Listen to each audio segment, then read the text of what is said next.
What's going on, everybody? Welcome back to another episode of Against the Flow. This is a podcast for music producers, artists, creatives, entrepreneurs, and just anyone doing extraordinary things in life. And in today's episode, I have a very special guest. His name is Trillivm. So without further ado, let's get into another episode of Against the Flow.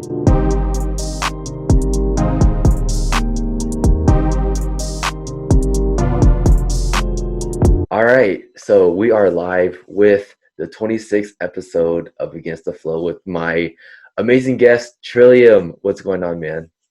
Hello. Wow, that's pretty cool on the 26th episode because I am 26. Ha ha! It all What are the matches up. chances? Yeah, it does match up. Hello, everybody. Yeah, so for anybody that does not know who you are, why don't you give like a brief introduction on who you are, like how you got introduced to music, and like just to give everybody listening some context. Okay, cool. I am a producer slash DJ out of Seattle, Washington. I've been DJing for like 3 years and producing for about 2 years. Um, Oddly enough, I thought DJing and producing were one and the same. Like when I first started, I thought that like you made music with a turntable. I don't know what I was thinking, but so I did that. I started out really like loving trap music, like RL Grime, Flosstradamus, Brills, that kind of genre. But then as the music evolved, um, and then like dubstep was like the only thing, like right now, like rhythm is the only thing. I was like, you know what? I don't know if I necessarily like that energy. So that was when I started really focusing on house music. And yeah, I made like my first house song like 2 years ago and haven't turned away since. I love house music a lot. So yeah, that's how I kind of really got started. I got started in the electronic scene around 2013, but I've loved electronic music my entire life. The main thing that got me into EDM was when I was like 5 years old. Um, I went to Japan with my family, and that was when I fell in love with the game Dance Dance Revolution. Oh. And oh man, that game I have a long journey with. And so that was the first time I ever really heard anything that wasn't like radio pop music, radio Disney, like anything like that. Like, and then from then on, it just kind of went. So yeah, that's kind of how I got started. Yeah, I have like an album out that I made last year, and that was pretty crazy. I cannot believe that I got to the point of making an album. So Yeah, yeah. like there's just something different about making like a single or even an EP versus an album, because it's like, 15 to, 20 songs that's like all having the same concept or like having this vision. And I don't know, like there's just something powerful that goes behind the album, and it gives like for the listener to like to binge on. Yeah, it's like a one kind of like cohesive story, or like you said, a concept. And yeah, I had really only put out singles on SoundCloud before that. I think my album was the first thing I ever put out on Spotify and Apple Music and stuff. And that was a lot. It was a lot of work. And yeah, I was really happy that my first like real project was an album and not, a little EP. But there's nothing against an EP. I'm working on one right now, and it's like Hmm. it's fun. Yeah. So, like going back to like your discovery of EDM, I guess in Japan, with Dance Dance Revolution, how did you go from trap and dubstep to house? Because that's like two different genres, like like Oh, subgenres within completely different. EDM. Hmm. And that's what I think for anyone who doesn't know EDM, they just blanket it as one genre, you know? They see EDM as just, crazy, like all this like EDC kind of stuff, but there are so many different subgenres in EDM, and they all have their own different vibe. Like trance people, house people, techno people, dubstep, like everyone all has like it. They all have like their own little pocket, and Hmm. I guess I had always listened to house music. I just didn't know that it was called house music because like I used to really be adamant about burning CDs, and I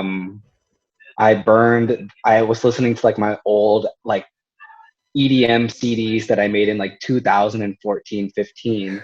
And it was like all trap and like hybrid trap, but then like there was so much house music on it. And I didn't know that it was house music because they all had like dirty like synths that are grimy, but it was still at a house tempo. So I just didn't know. I just thought it was trap, you know? Hmm. I couldn't differentiate the both like either of them. And I guess what it really came down to was performing. Because I performed for a year as a DJ, all trap music, and it was a fun energy until like I realized I didn't really like headbang. I personally wasn't a huge headbanger. I couldn't headbang for like an entire set. Like that would kill my neck, my back, Yeah. everything. Hmm. And when I started, I remember I played a set for this collective in Bellingham, Washington, and they were very pretentious. They were like, we know you have like a good following in Bellingham, but we don't want you to play any of that stupid trap stuff. And I was like, excuse me? You Wow. don't want me to play like what I actually like to do? And so they're like, yeah, can you play some like house music? And I was like, you know what? And I was pissed. I was so pissed that they like were like making me change everything that I made an entire house set, but it was all like G house, like dirty stuff, like stuff that like I could actually relate to. Because I always thought house was like, I don't know, like progressive house, Hardwell, like Tiesto, only stuff like that. But then I made this whole set with like G House, and I was like, oh, I really like seeing people bouncing and not headbang. And that energy was exactly what I wanted. Hmm. So Yeah, that was like when the switch happened. yeah, for me, I couldn't differentiate like the difference between the many subgenres in EDM until I actually started like digging for more music, you know? Mm-hmm. Like I couldn't categorize who, what music Mala made or Chami, you know, No way. Yeah. because at that time, especially when you're new to EDM, you see all the pictures and all the videos of the sets in these huge festivals, right? And they all just sounded really like dirty, like trap. And I can see that's where like the misconception of where they just kind of like a blanket statement, Mm-hmm. unless you're like Martin Garrix or Tiesto, like the household names in the industry, then it's like you can't really differentiate like the big progressive house to like, like tropical house or just house or like the G Yeah. house artist. Yeah. If you don't do any of like, if you just kind of like listen to the status quo, are only at the main stage kind of thing, like you'll never know any of those kind of subgenres. Like I'll never forget I was in the scene when Kygo first started like putting music out, and like everyone's like, yo, listen to Tropical House. And I was like, what the hell is Tropical House? And then like Kygo had his first two performances in Seattle back to back nights at two different venues. And I went to both of them and I was like, oh my God, like this is awesome. And yeah, that was when I started. Like, I remember the day that I started into subgenres was the day I started to going to concerts by myself. Um, that was a huge switch for me because I always went to how I got introduced to like the electronic like dance music scene in like today's sense, like festivals and such, was through my ex girlfriend.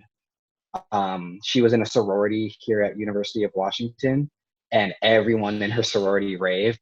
And I was like a huge hip hop head. Like I only listened to like Wale, Big Sean, like Lil Wayne, Drake, and all that stuff.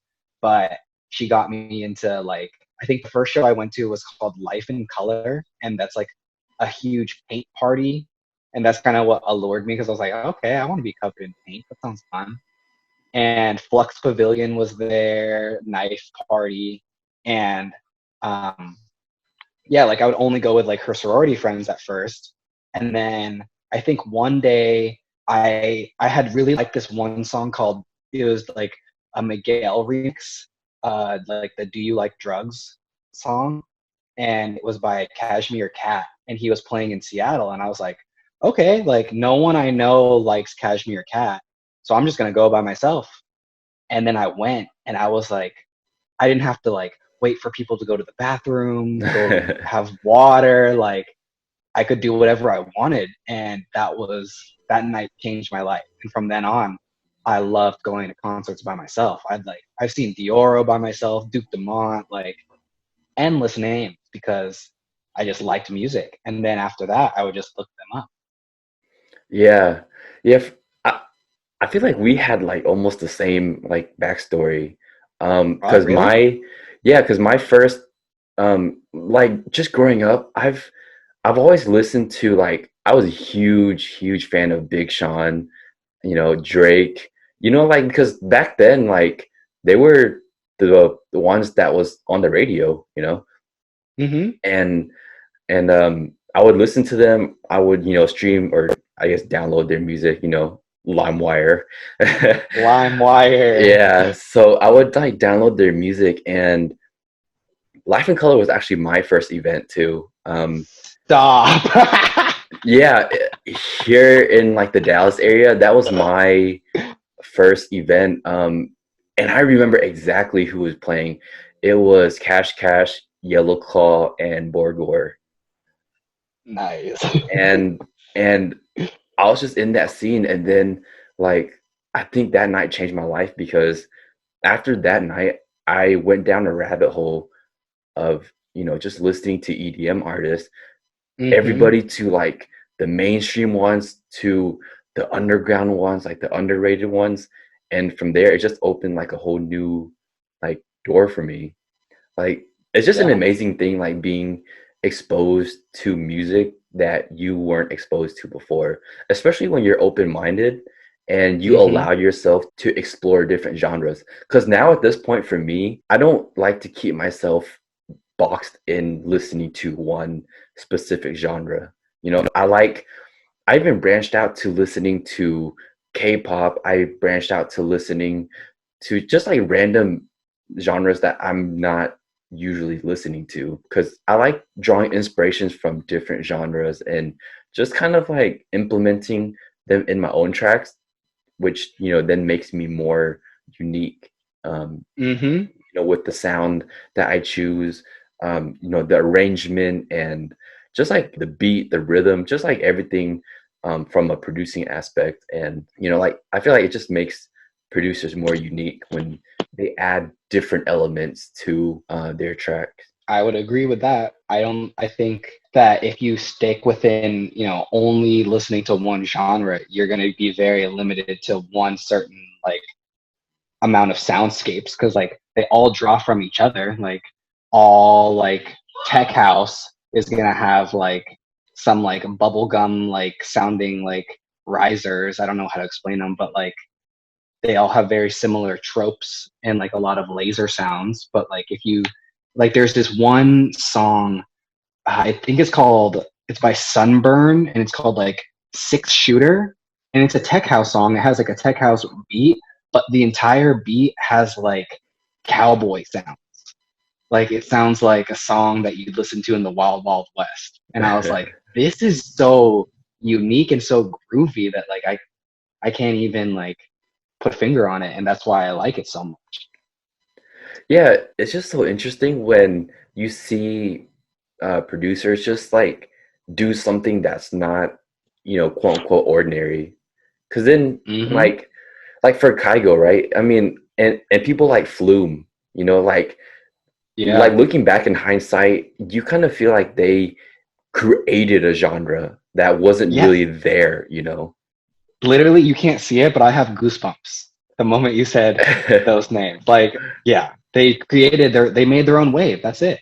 hmm And it's so cool, like to see that, and like to me, I see them as pioneers that paved a way for tons and tons of other producers that's wanting to make it in music or you know, make their own type of music.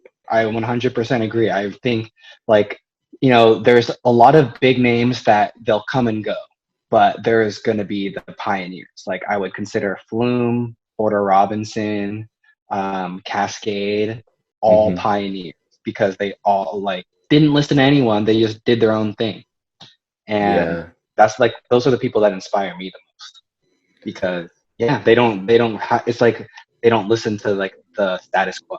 They Yeah, just do their own. it's like they make their own rules when they don't want to play by anyone else's rules, you know? Hmm. Because it's so interesting to me how music is made because there's like, I guess, quote unquote rules, like how to mix or, you know, how to master properly. But then when you start breaking rules, like, I don't know, like somebody might come along and, you know, they just clip everything, right? And that might be the new wave, like, who knows? And Hmm. I think it's just so interesting where these pioneers and these creatives, they just don't really care about rules and they just do whatever they want. They make good music. That's that.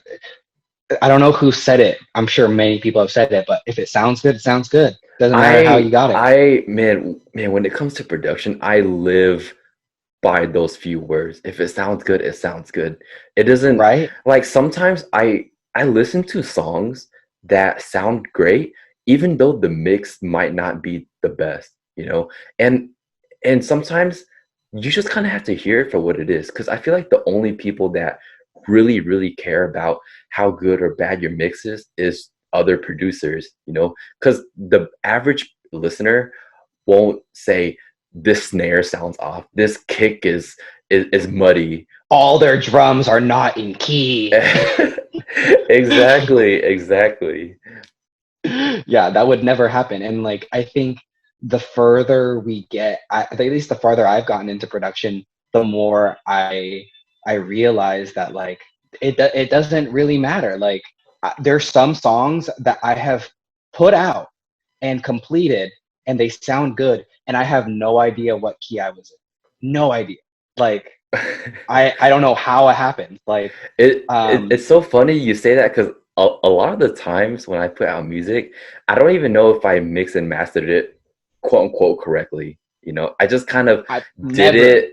Like, of course, I take the steps to, you know, if this sounds too loud for me, you know, I turn the gain down and I reference it in, you know, my AirPods, my car, just to see like if it sounds good, it sounds good. And then at that point, if it sounds good, then that's when I put it out, you know. Yeah, there's always a certain point in a song where you have to be like, there's no more tinkering is gonna make the song any better. I need to just put this out, you know? Exactly. And like what you said with the referencing, like these are how I reference my tracks is I'll do um obviously my studio headphones and then like the monitors. Then I'll do my car, like I'll go on a drive and I'll listen to to the song, and then I'll do headphone like regular like normal headphones, or and then the other random one I'll do is like, or actually I guess I do two more. I don't realize how many steps I do, but then I'll do my phone speaker because to see how it'll sound in mono, and hmm then also like one of those portable speakers like while I'm in the shower. So Yeah. geez, I didn't even realize I did that much, but I guess it just makes sense to me. But what you were saying earlier about the rules, how I see it is, I think when you're starting, you need to learn the rules. I think it's pretty important to learn the rules because once you know the rules, you learned that you can break them. But having that it's just like having the foundation of driving a car. But then You don't have to follow all of the guidelines on the. You can go past some yellow lights. Yeah, yeah, that's exactly right. And sometimes for me, I go back and I relearn the basics so I can remind myself, like, okay, what can I bend? Like Mm-hmm. if they say technically you have to, from an EQ perspective, you have to cut some of the frequencies out before boosting them. What if I just, did it the other way around? What if I boost them before cutting them? Would my Mm-hmm. mix sound more muddy? Would it change anything? And then from there, it's just kind of like you just kind of bend the rules and you play with it. Mm-hmm. So like that's kind of I the way I see it. Yeah, you bend the rules and then you find out, oh, okay. I think every song is just an experiment. Every song we're trying out new techniques. We're using old ones. We're getting rid of techniques. Like every song is never made the same, and Hmm. it's through those, like, I don't know, like self exploration is that fun tracks are made.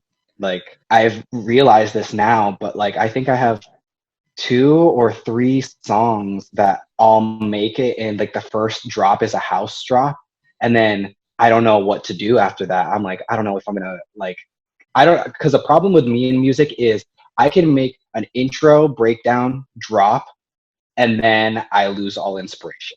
That is like something that always happens to me, is like I get to the halfway point and then I'm like, I don't know how to complete this. And then sometimes the only way I know how to complete a song is by changing the genre. So like one of my I probably think my favorite song I've made is called Hose, and I sample like an early 2000s Mike Jones song called Still Tippin'. I took like the vocals and then I took like the little violin like thing that they have in the song. And the first drop is like really tech housey, like bouncy energy. And then I take the second drop and it's just like 126 trap. And I was like, ooh, okay, like this is sounding really cool. And like that was a song that I've had since like November and just never finished it because I could never finish the second drop. But I broke the rules and I didn't make finish it as a house song. I feel like I'm talking to myself, like because I'm literally the exact same way. I can make everything up till the first drop, and because for me, I feel like I finished a song because I have all the parts, but it's not finished, if that makes sense. Yeah. Because a lot of the EDM tracks that I listen to, a lot of the producers, not saying it's bad or anything, it's like they copy and paste the first and second drop with, a little more elements here and there. But what I've been noticing for me is I love to just switch it up, like catch the listener off guard with the second drop to be something totally different. Mm-hmm. And Yeah, because that's what makes people want to listen to it again. exactly. Yeah. Yeah. So I feel like the same way with you.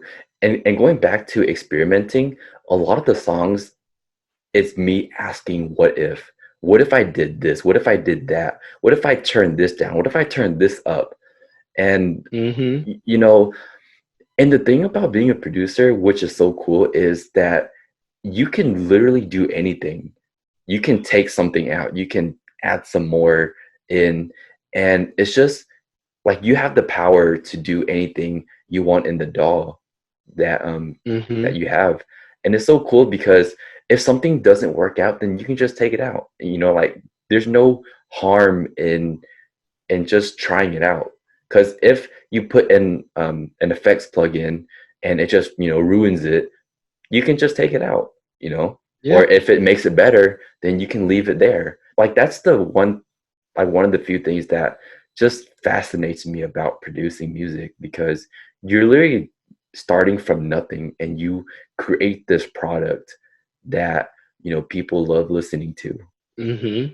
The one thing I saw, I don't know if it was a tweet or something on Instagram, and it was like something that, we spend all this time making music, but we never actually own it. We never physically have it. All we are doing is making instructions to speakers.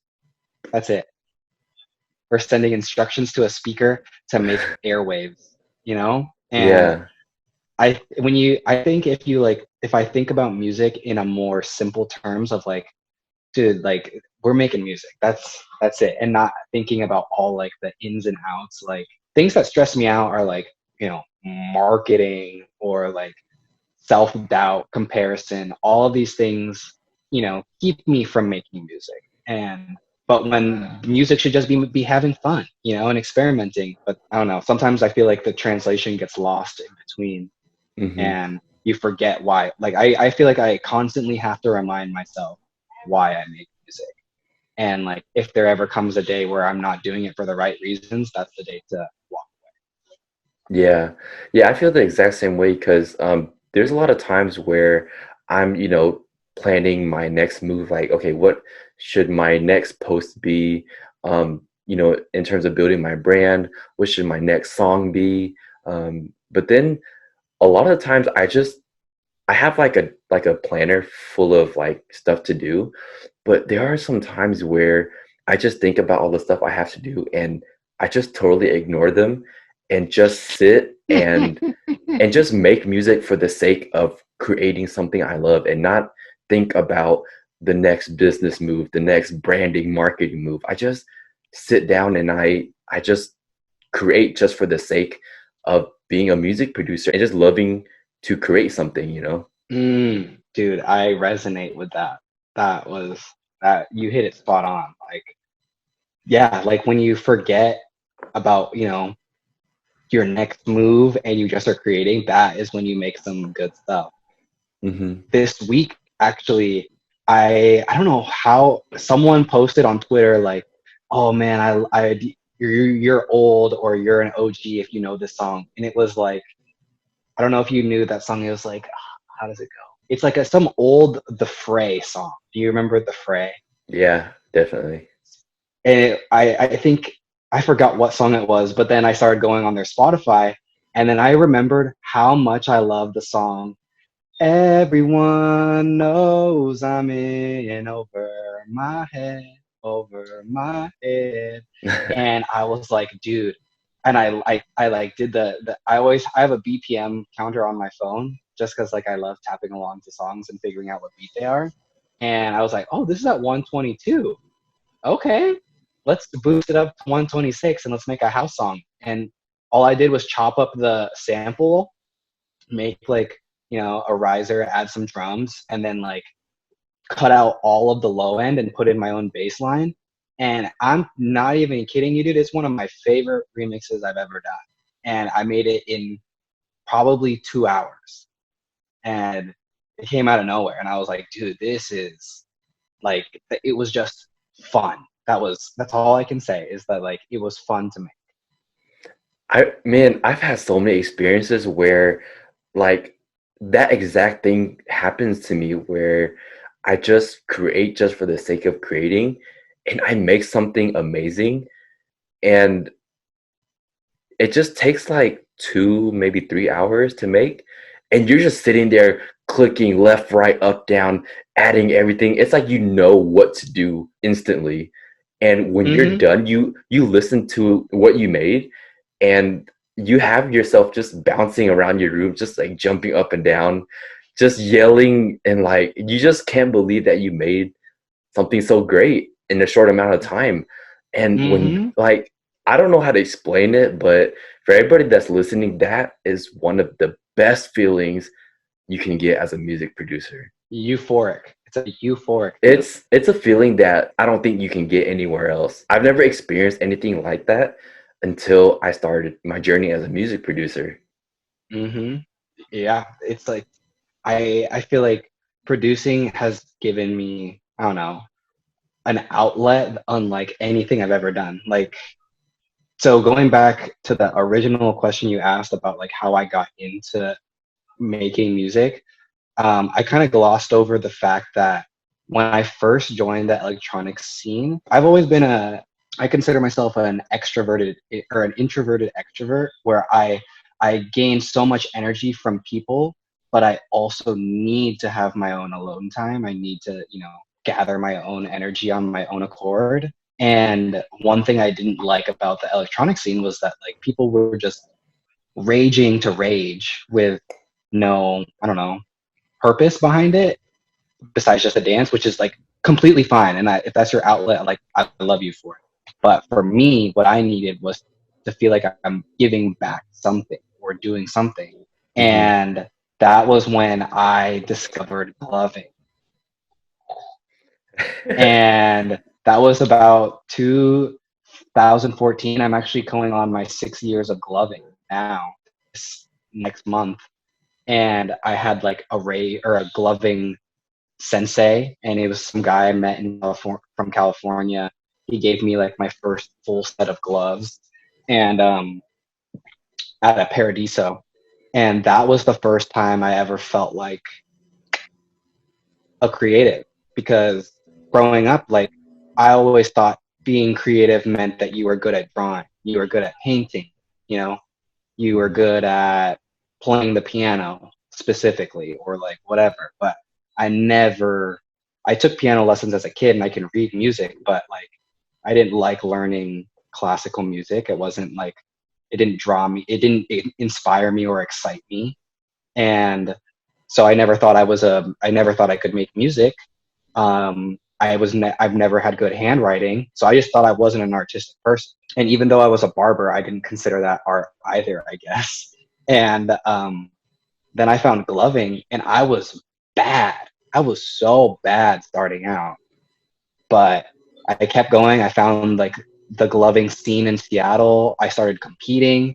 I won my first tournament. Like, then I traveled to California to go to the international gloving competition where like people from all over the world came, and it was a full on journey. And I was like, dude, I am an artist. Like, I'm a performance artist. I love this.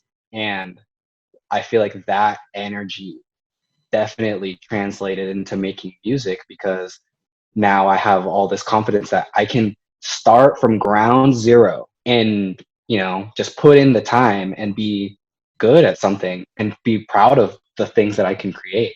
And I still kept my first two songs on SoundCloud that I've ever made or ever felt comfortable sharing with people. And I still listen to it for that nostalgic, like cringe feeling. I get that.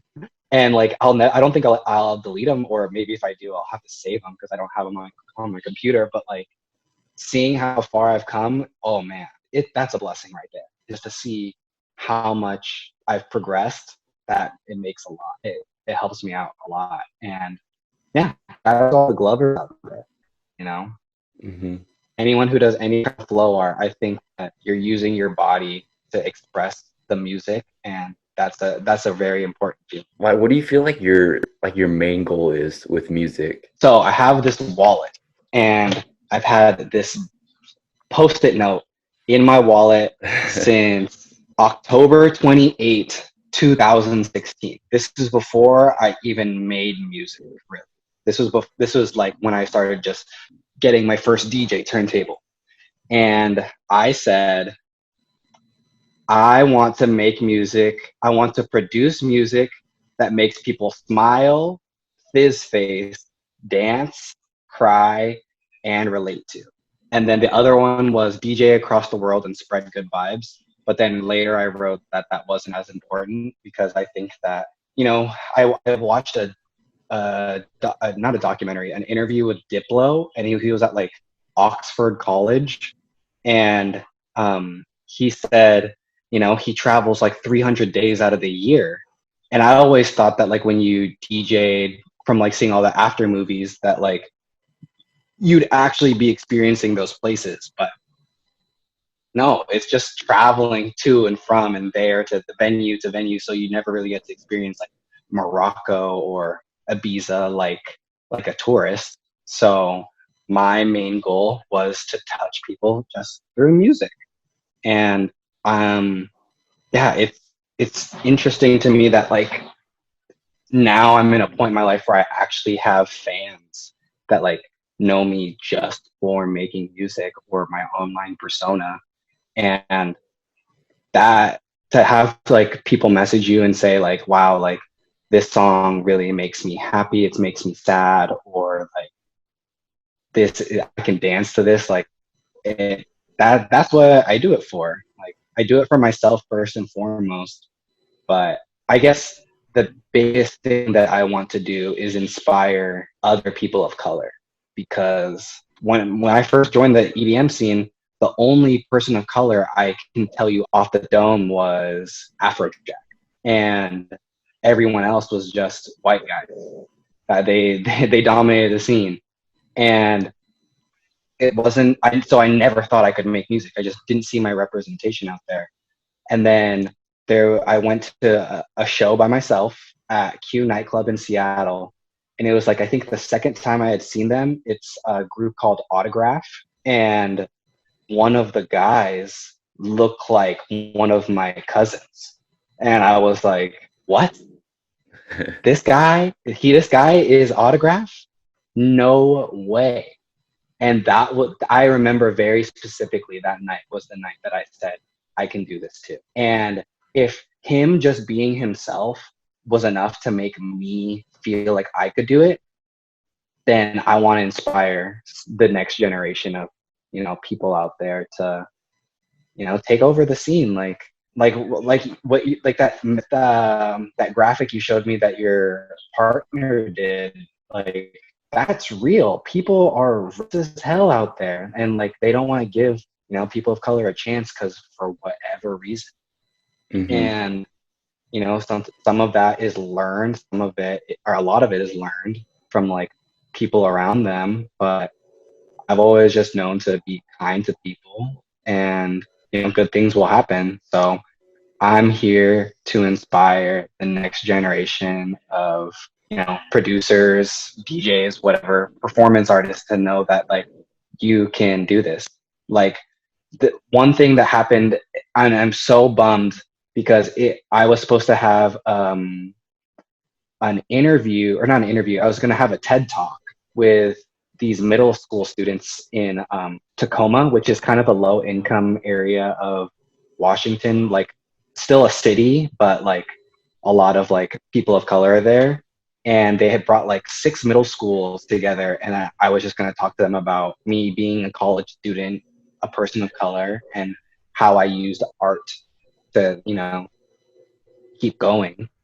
And it got canceled because of COVID, but like that was something that I was super excited for because that's the stuff that's why I do music, was for helping other people. Hmm. And that's really Yeah. beautiful.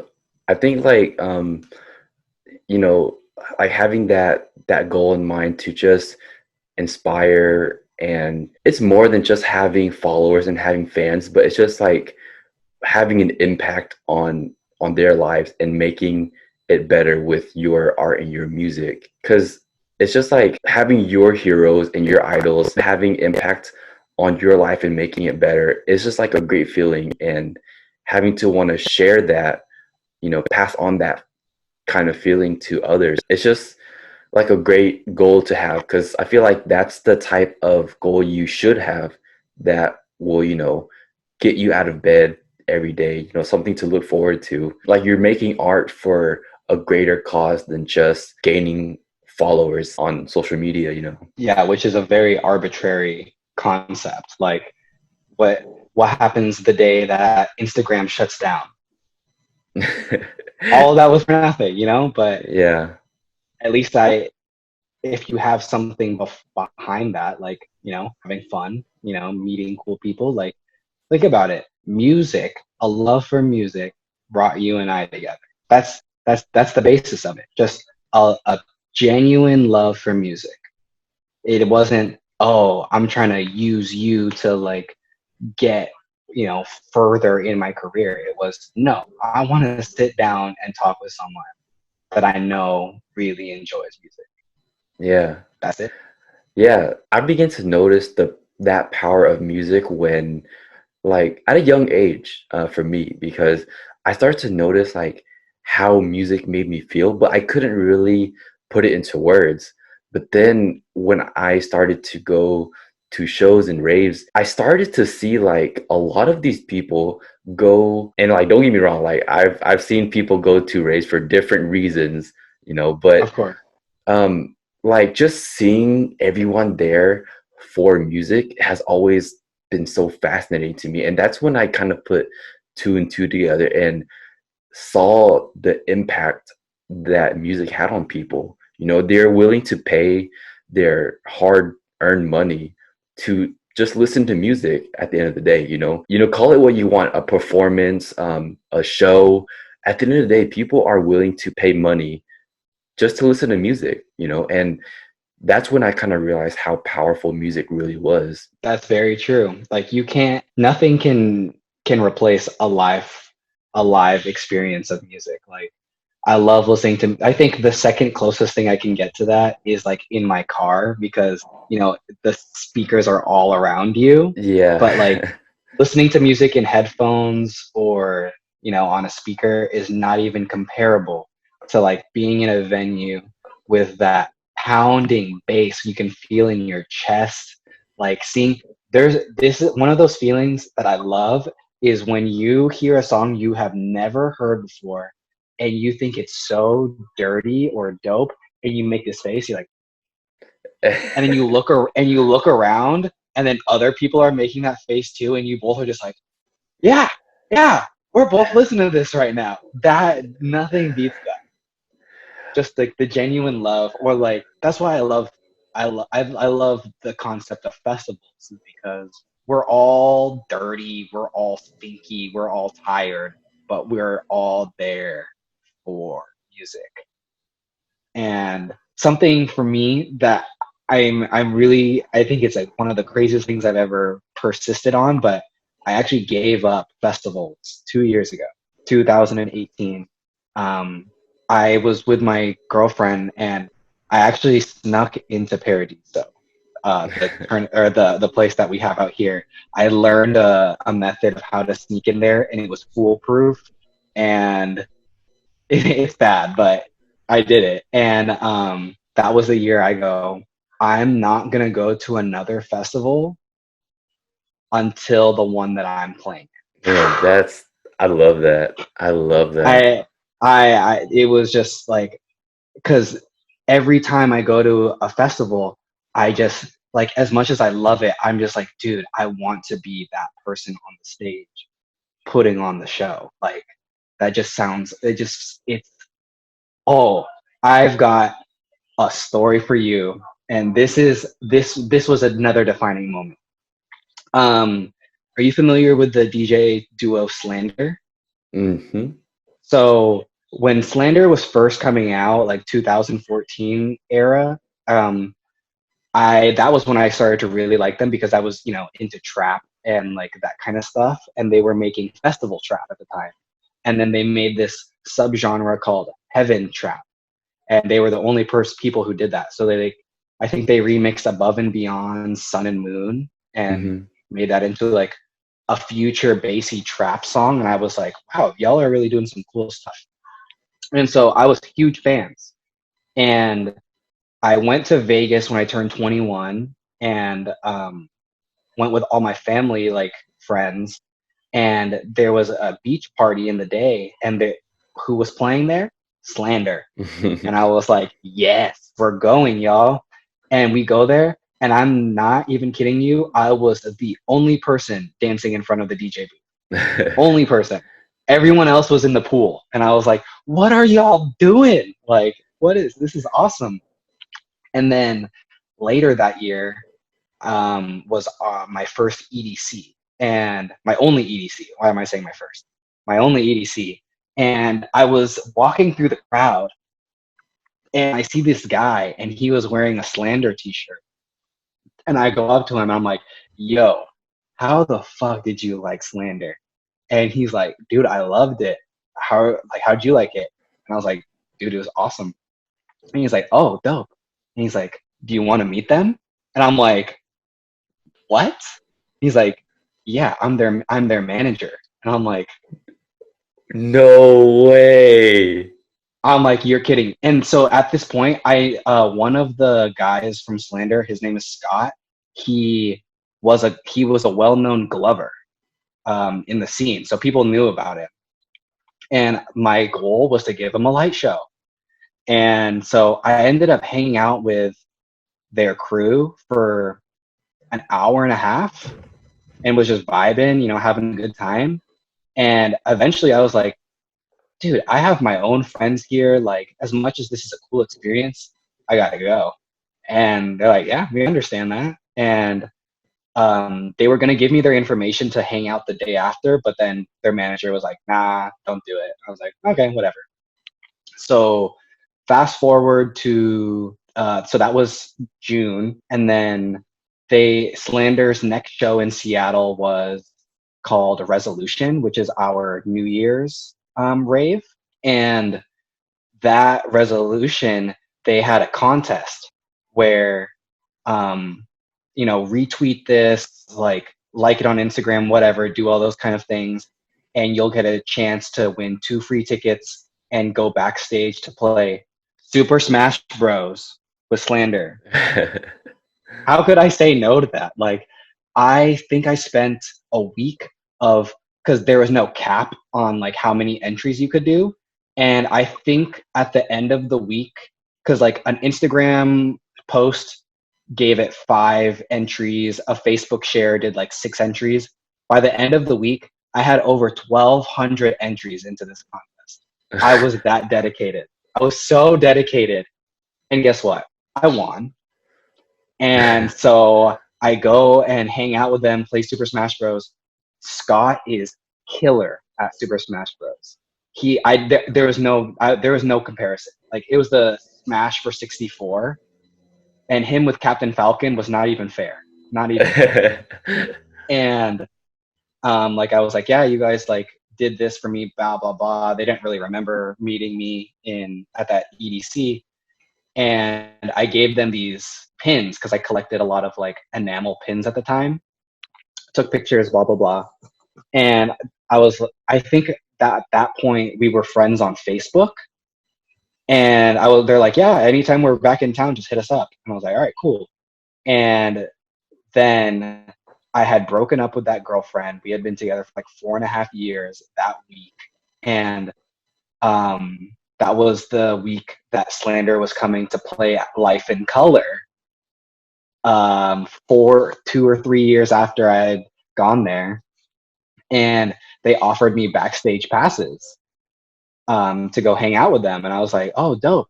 That's awesome!" But then I also won free tickets to go to that show because of gloving, because Amazing Lights. They made this thing called Face Melt Crew where they sponsored like 8 glovers to like just go and give light shows in the crowd. And you know, they weren't answering their messages. I watched them on the stage and I was like, all right, cool. I don't get to meet them this night. That's whatever. And then eventually they messaged me and I was like, dope.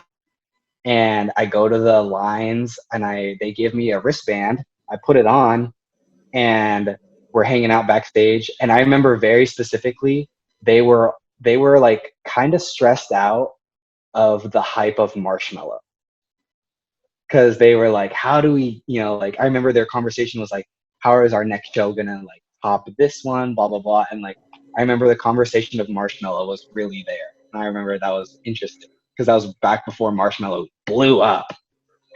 And um, then they go, hey, look at the wristband we gave you. And I look at it and it was an artist wristband. It wasn't just like a VIP. And they go up there. I'm like, what? No And way. Knife Party is playing for what, 15,000 people, and I went up on the stage and looked at the entire crowd and was like, and that was the moment that I go, this will be me. I will be here again one day, except I will be on the stage. And ever since then, dude, like I like after that, that was when Slander really blew up. You know, they started making like Superhuman, like, you know, songs like that. Now they have like a cult following. Hmm. But back when I knew them, it was just like, you know, grassroots Slander. And that moment, that I want to create that experience for someone else, 100%. I want someone who didn't think that they were. I wasn't even thinking of DJing at that time or anything, and then changed my life. it's like those small little moments and experiences that you go through. It just, leads up to, um it helps you define like your goal and your vision of what you want out of music. Because I feel like if you didn't go through those things, you wouldn't have the same vision, the same goals, and inspirations that, you know because like maybe you would have gotten into music, through a different, um, through different experiences and whatnot. But having that same goal and same, mission, it probably wouldn't be the same as if you weren't, like going through that. Because like for me, I never got, an experience to that caliber. But like I have been in shows where I would just take a moment, and I feel like nobody else was around me, and I just look at the stage and see that one or two artists playing, and just dream of being there. And it's just like in that moment, like you're just in your own world, like you don't feel like anyone else is around you, and you just focus on that one thing. And for me, that was like, flipping the switch for me. and Hmm. and it's just like those small defining moments that really helps you and inspires you to do what you do. So I think that's really beautiful. Yeah, like exactly what you said. Like the little moments that affect you are what drive you to keep going. Like one moment I had that I really thought one I remember I went to Porter Robinson's Worlds tour when he came to Seattle, and I remember that night I had an existential crisis because I thought that Porter Robinson was trying to get us all to worship the devil. I remember seeing the visuals and like listening to the music, and I was like, I'm in the electronic music scene for the wrong reasons. I think that this is all trying to get me to worship the devil. No. And like I'm having this entire crisis by myself for no reason. And but then eventually I was like, and then I made the conclusion. I was like, wait. Maybe he's just showing me an alternative to life, like how you were saying, against the flow.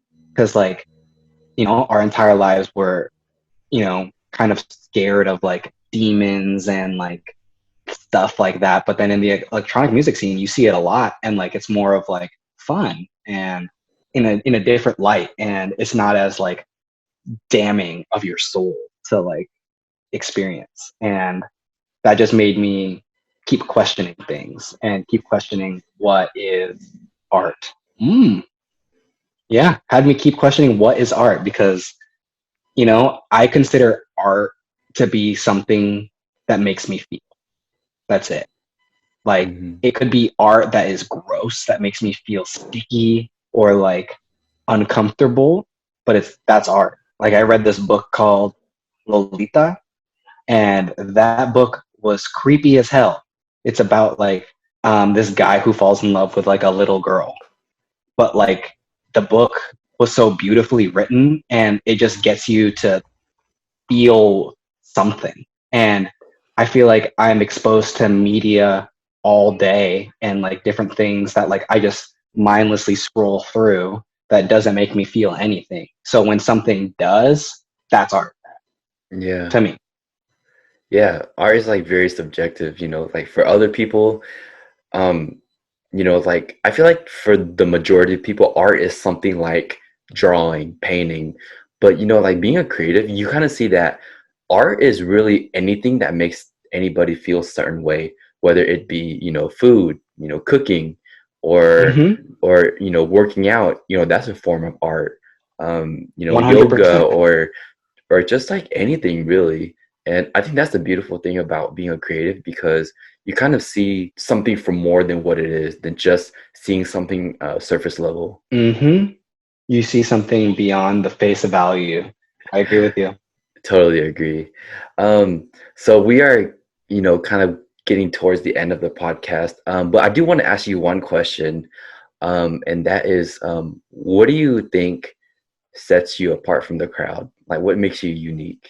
I think everything, to be honest, everything that I do. is unique in itself. I don't think any two producers, any two DJs are the same, but I think that there's people who are trying to emulate someone else's style, and I don't necessarily do that. I just ride my own way.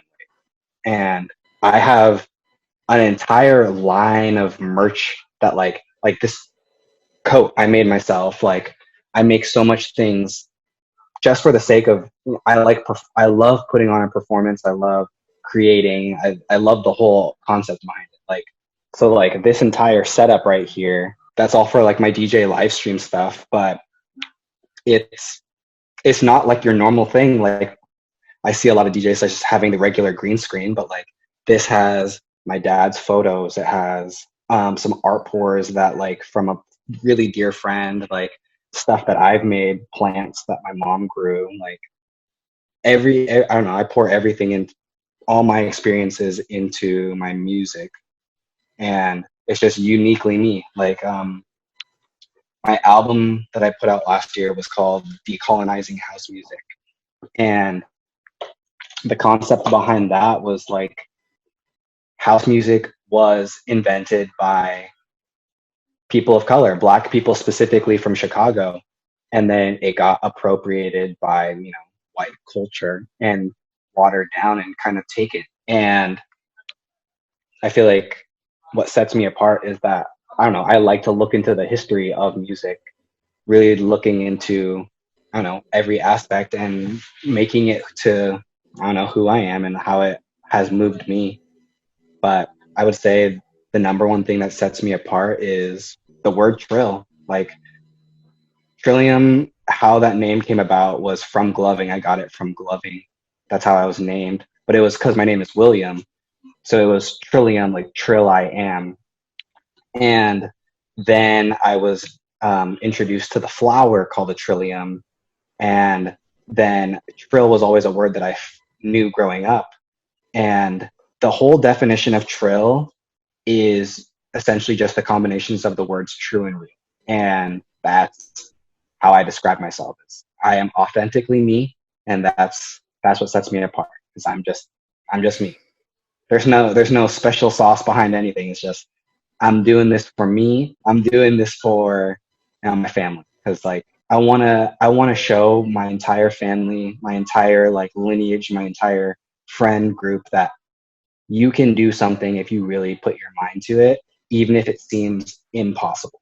Like, no one in Covington, Washington thinks that you could become an electronic music producer. That's not that's not a dream that's out here, but it's mine. And it's not I don't want to just do EDM. I want to do everything. I want to be like Diplo is someone that I really look up to because he has his hands in everything. And like I've written country songs for no reason, just because I think it's fun. And that's not quote unquote trill, but it's trill to me. Like most people think that trill is gangster, but it's not. So I think anyone can be unique in this game as long as they are true to who they are and they really put in the effort to love themselves first and foremost, and then have a greater purpose to give back. I think those are what that is something that will set anyone apart. That's awesome, man. I love it. I love it. Thank you. I really appreciate you for putting this together. Like, um, I don't know. I love talking about music, and I feel like I never get to talk about music in this capacity, except for like maybe like once or twice a month. I feel like in like with an actual conversation, because yeah, it just doesn't happen often. So thank you. Yeah, no problem. So for those who want to find you on social media, where can uh, they go to look for you? Okay. All of my social media is the same. It's Trillium Music, and I spell Trillium Trillivm. And yeah, you can find me on SoundCloud, Spotify, Apple Music, Instagram, Twitter, Snapchat, whatever. But I pretty much just use Twitter and Instagram. I pretty much just use Twitter at this point. All right, that's awesome. So, thank you for your time and coming onto the show and just talking about your passion for music. I really do appreciate it. Of course. And I thank you for sharing your energy and putting the time into setting this all up for a platform for people to just talk. All right. Well, that wraps up today's episode of the podcast. So take care. Take care. See ya. So this pretty much wraps up the episode of the podcast. Hope you enjoyed it. Hope you found some inspiration and motivation and learn to love music again if you strayed away from it. But other than that, hope you liked it and hope you have a great rest of your day.